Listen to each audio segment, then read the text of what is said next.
Hello all, welcome back to my channel. இன்றைக்கி என்ன recipe பார்க்க போகிறோன்னா, ஒரு ஸ்வீட் ரெசிபி தான். உங்களுக்கு எப்போனா ரொம்ப ஸ்வீட் கிரேவிங்ஸாக இருக்குன்னா இந்த ரெசிபி ட்ரை பண்ணி பாருங்கள். ரொம்பவே சிம்பிள். எப்படி பண்ணுறதுன்னு பார்க்கலாங்க. ஒரு கப் கேரட்டை துருவி எடுத்துருக்கேன். இது குக்கரில் 1/2 கிளாஸ் அளவுக்கு தண்ணி சேர்த்து 2 விசில் விட்டு வேக வச்சு எடுத்துக்கோங்க.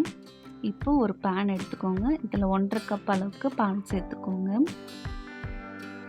பால் நல்லா இந்த அளவுக்கு கொதித்து வரும்பொழுது இது கூட நம்ம வேக வச்ச கேரட்டை சேர்த்துக்கலாம். நீங்கள் கேஸை ஹை ஃப்ளேம்லேயே வச்சுக்கோங்க.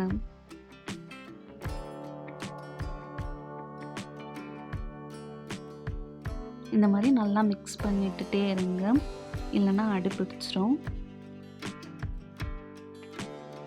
சைடில் இந்த மாதிரி ஆடெல்லாம் சேர்ந்து வரும், அதையும் இது கூட சேர்த்து நல்லா மிக்ஸ் பண்ணி விட்டுக்கோங்க. இப்போ இதுக்கு தேவையான சுகர் சேர்த்துக்கலாம்.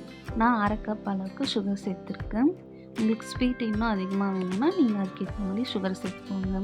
இப்போ நல்லா மிக்ஸ் பண்ணிக்கிட்டே இருங்க.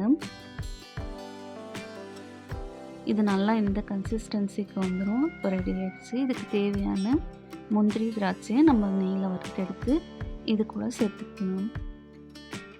சூப்பரான கேரட் அல்வா ரெடி. இந்த ரெசிபி நீங்களும் ட்ரை பண்ணி பார்த்துட்டு எப்படி இருக்குன்னு கமெண்ட்டில் சொல்லுங்கள். பாய்.